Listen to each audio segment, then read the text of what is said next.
Bonjour mes chers élèves, aujourd'hui je vais vous montrer comment conjuguer le verbe jeter au présent de l'indicatif. Alors comme vous savez, le verbe jeter c'est un verbe du premier groupe. Et comme je vous ai déjà expliqué, pour conjuguer un verbe du premier groupe au présent de l'indicatif,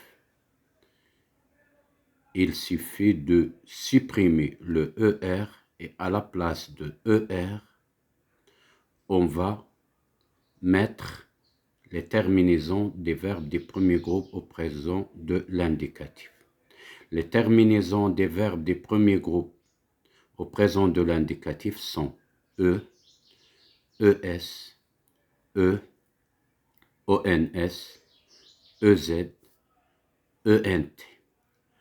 Alors, pour conjuguer le verbe jeter, qui est un verbe du premier groupe au présent de l'indicatif, pour la première personne du singulier, je vais supprimer ER et à la place de ER, je vais mettre E.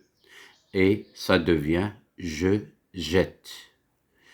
Pour la deuxième personne du singulier, je supprime ER et à la place de ER, je vais mettre ES. Et ça devient tu jettes. Pour la troisième personne du singulier, il ou elle, je supprime ER et j'ajoute E. C'est-à-dire à la place de ER, je vais mettre E. À la première personne du pluriel, je vais supprimer ER et à la place de ER, je vais mettre ONS. Et ça devient ne jetant. Pour la deuxième personne du pluriel, je supprime ER et à la place de ER, je vais mettre EZ. Et ça devient vous jetez.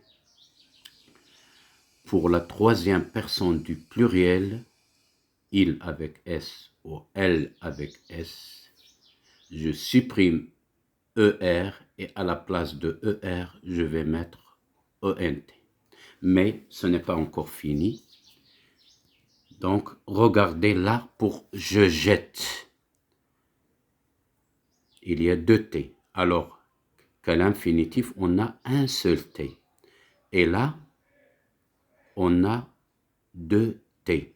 C'est-à-dire, je jette, on a deux T. À l'infinitif, on a un seul T. Et lorsque je conjugue le verbe jeter à la première personne du singulier, le T devient deux T. Pour tu, deux T aussi. Pour il, on va obtenir deux T. Pour nous, c'est un seul T. Pour vous, un seul T et pour elle, c'est deux T. Mais comment vous allez faire pour savoir quand est-ce qu'on doit mettre deux T et quand est-ce qu'on doit mettre un seul T? Là, je vais vous expliquer, je vais vous donner une méthode facile. Alors, suivez-moi et vous allez comprendre. Donc, lorsque je dis je jette, là, vous entendez le son et. Je jette, jette, et. Donc, vous entendez le son et. Lorsque vous entendez le son et, alors on va mettre deux T. Tu jettes, jette, et. Là, vous entendez le son et. Alors, on va mettre deux T. Il ou elle jette. Là, vous entendez le son et lorsque vous entendez le son et, on va mettre deux T. Regardez bien ici, nous jetons. Là, il y a un seul T. Pourquoi? Parce que là, on n'entend plus le son et, mais on entend le son E. Nous jetons, E-tons. Donc, E, on entend le son E. Là, je vais mettre un seul T. Vous jetez. Là, on entend le son E. jeter, vous jetez, et. Alors, on va mettre un seul T. Là, il avec S ou elle avec S, il jette. Là, regardez là, il jette. Là, j'entends le son et, alors je vais mettre 2T. Et on va obtenir il jette avec ENT à la fin. Alors, et comme ça, on a conjugué le verbe jeter au présent de l'indicatif. Je jette avec E à la fin. Tu jettes, ES. Il jette, E. Nous jetons, ONS. Vous jetez, EZ. Il jette, OENT. C'est fini pour le verbe jeter. Maintenant, on va voir le verbe acheter. Comment on fait pour conjuguer le verbe acheter au présent de l'indicatif. C'est presque la même chose, mais là, pour le verbe acheter, au lieu d'utiliser au lieu de s'intéresser au T, on va s'intéresser à l'accent grave. Donc, le verbe acheter au présent de l'indicatif. Je vais faire j'achète.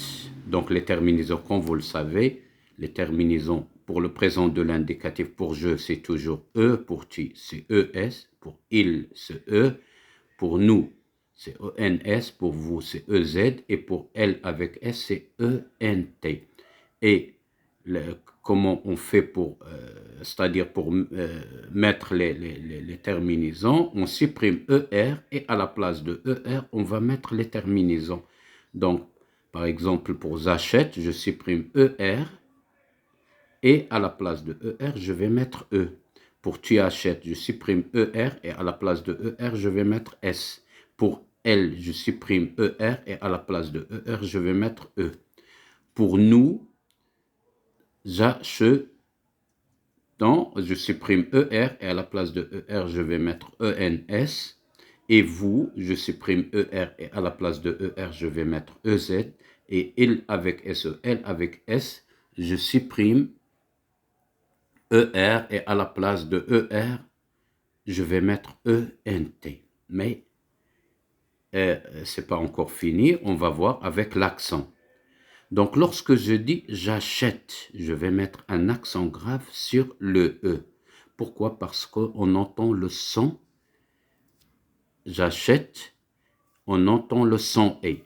Lorsqu'on entend le son et pour le verbe acheter, on ne va pas mettre de T, on va mettre accent grave sur le E. Mais ça, lorsqu'on entend le son et. Tu achètes. Alors, tu achètes. Là, on entend le son et. Alors, je vais mettre l'accent grave sur le E. Il achète. Là, j'entends le son et. Je vais mettre encore l'accent grave sur le E.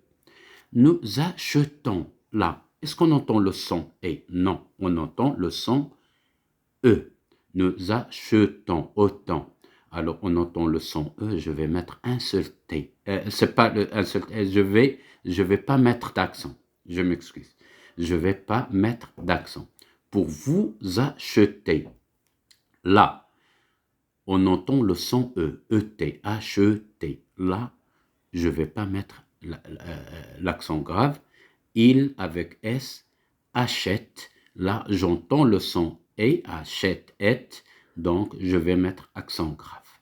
Regardez ici, encore, il y a une chose que vous devez savoir. J'achète. Regardez, j'achète. Alors, pourquoi j'ai pas dit je achète? Pourquoi j'ai pas dit je achète?